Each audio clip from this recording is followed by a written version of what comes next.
Okay, so this is our second Socratic discussion over To Kill a Mockingbird and Romeo and Juliet, English 1, Block 3. How can words inspire change? I think that words can inspire change because sometimes they bring things like into people's minds that people kind of forget sometimes, and they make them actually really think about it instead of just ignoring it. I think words can inspire change by, if you were to talk more confident, people are more likely to believe what you're talking about, and that then inspires change. I think words can inspire change in someone's life in the way of kindness, sweetness, and just all around emotions, because in Romeo and Juliet, Romeo started to flirt with Juliet as soon as they saw each other at the dinner.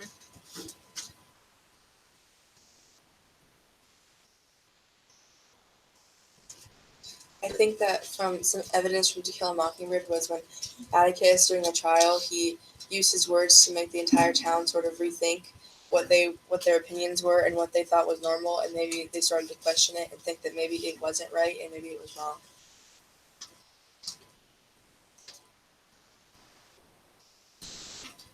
I think that someone you really look up to can persuade you, sometimes no matter what they say. Like Scout and Jem really looked up to their father, so they really followed in his footsteps with what he said. Uh, in the book To Kill a Mockingbird,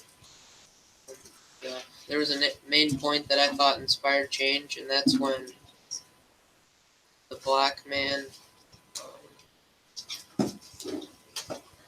Tom Robinson, it was back in the time period where there was a lot of segregation and blacks were thought to be not equal to whites, and Tom Robinson went to trial and Atticus had to defend him. He was appointed to, and Atticus really tried to help him out, and that really changed how the town thought about Tom Robinson and the person he was going against in trial. I agree with Dawson, and I think that to add, maybe words can also inspire a negative change because at first, when the entire town realized that Atticus would be defending Tom Robinson, some people started to think that sort of bad of him, and they didn't like him as much as they did. They really respected him, but then towards the end of the story, they actually respected him for what he did, and they didn't just think bad of him because he defended a black man. What words of wisdom does To Kill a Mockingbird teach?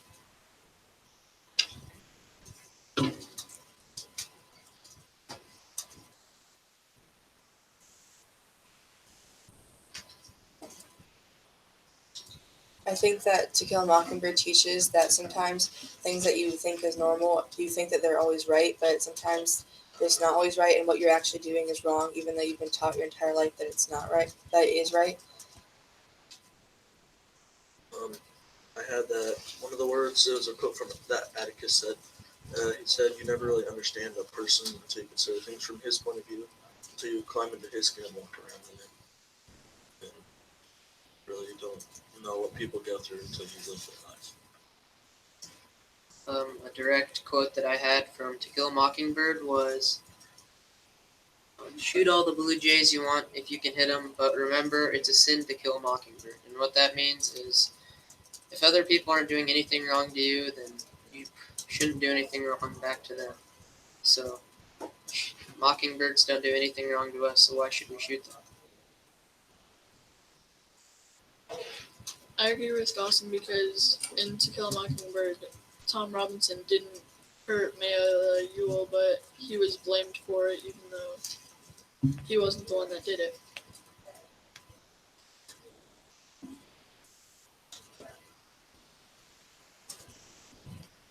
Good. You got anything there?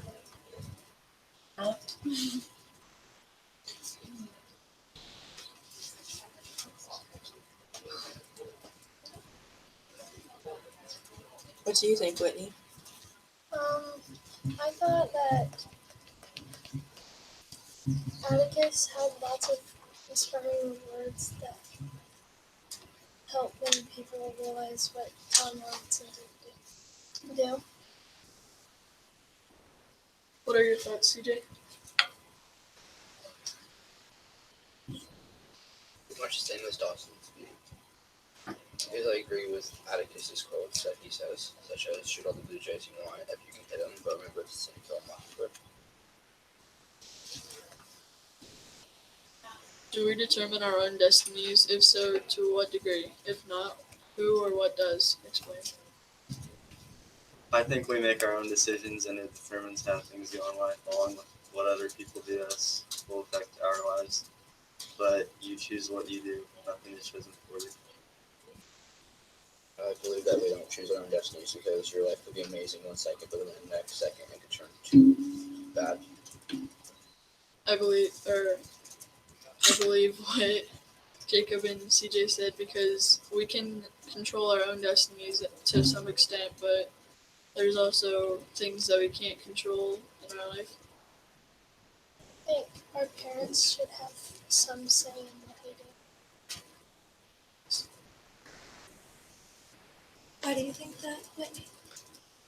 Because they, like, if you, at a certain age, I think that they should, because when you're young, like in Romeo and Juliet, she was 17 and she didn't really know what she was doing. I agree with Whitney. I think that in Romeo and Juliet, if they had just actually used their parents' advice, the end result wouldn't have been the end result, and maybe they would have thought it out before they decided to get married less than 24 hours after they had met each other, and they probably wouldn't have died at the end. Yeah, I agree with Brittany as well. They would have just thought about what they were gonna do for even a couple seconds. In Romeo's case, he would have been able to live, and then Juliet could have lived too, because then Romeo would still be alive too. And what are your thoughts? Same. Well, I thought that we determine our own lives, and I also put that Romeo and Juliet were two lovers that got married when their families had a feud, and they determined their own life. Can you elaborate on that? Can you explain on that? No. Can you explain on that? You were the one that said it. Oh, okay.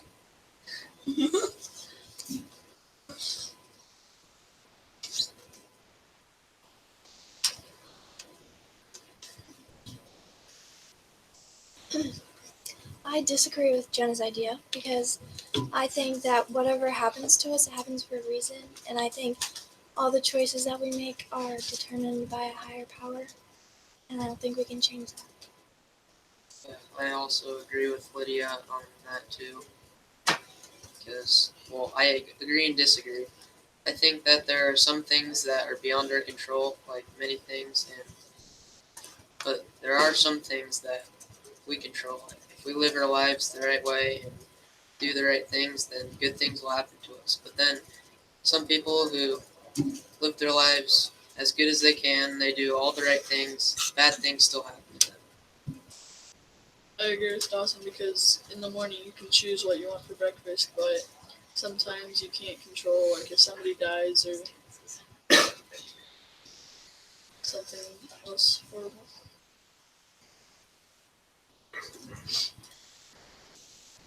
How are Romeo and Juliet and Shakespeare still relevant today? I think that Romeo and Juliet and most of Shakespeare's works are still relevant today because most of them are about love, and people are still in love today. You see it all the time in the hallways at school, on TV shows, and in books and things. But most of the time, in Romeo and Juliet, their love wasn't truly love. It was mostly just infatuation. And that infatuation was what led to their death because they think that they couldn't live the rest of their life without the other person.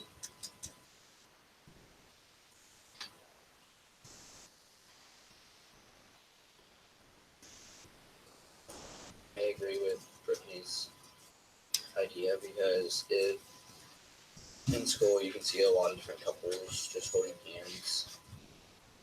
It's just like Romeo and Juliet.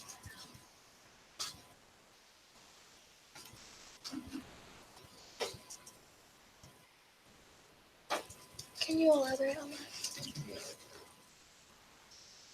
Do you guys believe in love at first sight? I don't. No. No.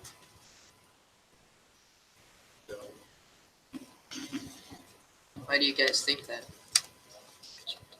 Because you don't truly know that person That's what I was gonna say. and you don't know what they're actually like, so how can you know that you love them?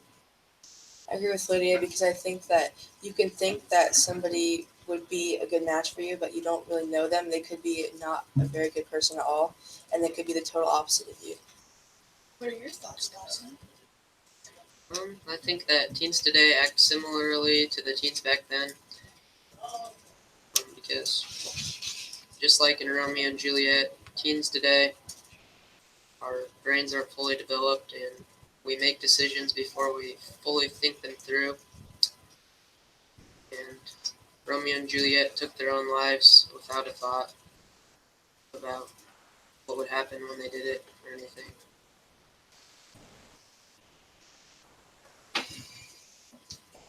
What was everybody's favorite part from To Kill a Mockingbird and Romeo and Juliet?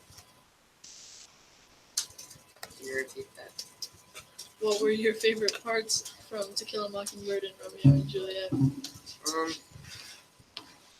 I really like court cases and stuff, so in To Kill a Mockingbird, my favorite part in the book was easily the court case.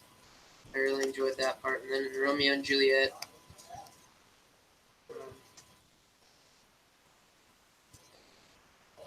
I just enjoyed like seeing how they relate to us today and stuff like that.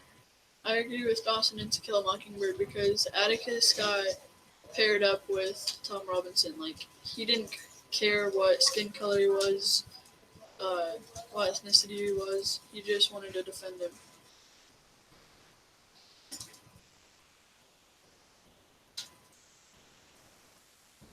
What is inspiring about that aspect?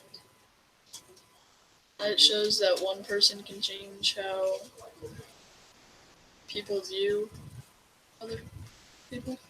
It just shows how far we've come from the 1930s when all this segregation was going on, and how today there still is racism, but it's not near as bad as back then. And it all started from people like Atticus, even though he's not a real person. He was never a real person, but people like Atticus changed the world and made racism less of a key factor. I agree with Dawson because since then we've grown towards equality.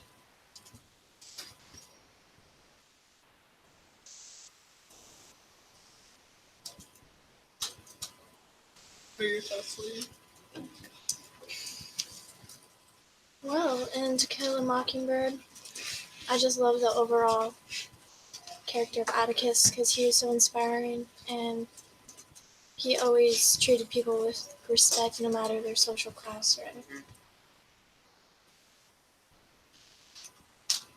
In To Kill a Mockingbird, I don't know if I really have a favorite part, but one of the parts I thought was interesting was when it was during the Mad Dog scene when Atticus, he shot the dog with one shot, and Jem and Scout were like, I didn't know my father could do that. But that just shows that sometimes our parents hide things from us that they don't think is necessary for us to know, and they don't want it to influence us in a negative way, so they hide it from us.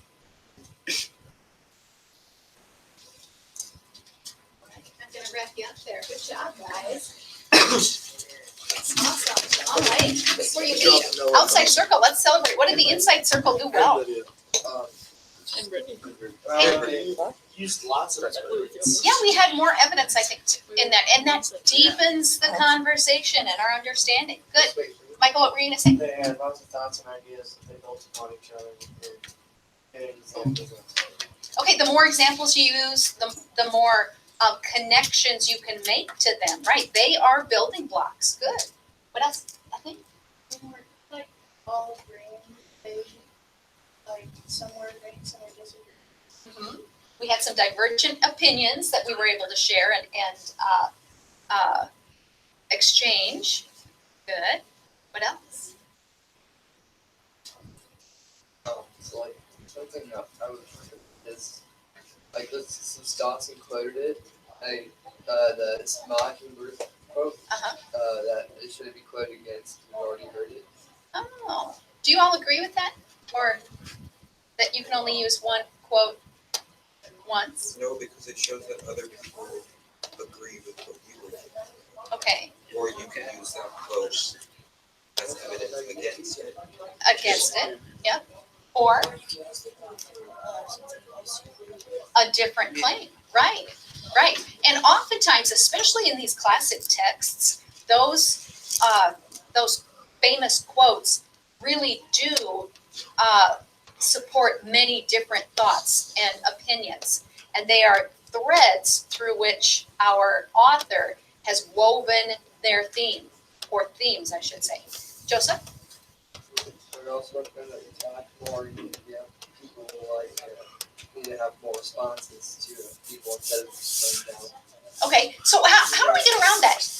And that's something I don't think in this block that I actually went over. When someone isn't participating, on their own, and you solicit, you try to solicit their response. What is the best way to do that?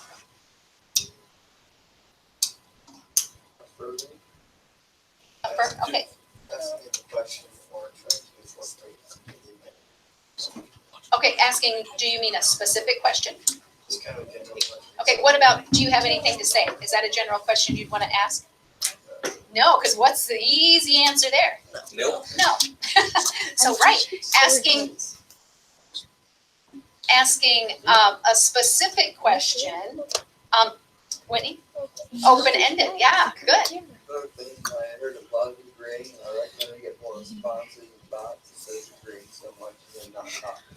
Okay, what if we really do agree? What if, I mean, that's a good thought, but what if we do agree? Well, you can have similar. Well, you might think the same as them, but not. It's not exactly identical. So you can say you might have one little thing that's different. You might want to say that. Yeah, very good. Kate, Kate. Talk about why. Yeah, why you agree with them. Good.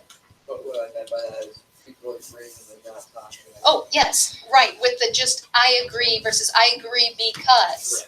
Very good. All right. I see so much growth every time we do this. Our next Socratic discussion, you will find yourself moving. We started in the aware stage, where we suddenly became aware of the different skills involved in a good, solid discussion. Then you became awkward using them. Some of you might still feel like you're awkward using them. Then we moved to being skillful with them, but we still have to think, what statement can I use to get this going? But you're skilled at it. And then we move to automatic, where we just automatically use these connection statements to build on each other's ideas. So with that, I want you to log into Google Classroom, open up the reflection, Socratic discussion reflection, and work on that for the rest of this class period. Thank you, guys. Do you want to sit here on our Socratic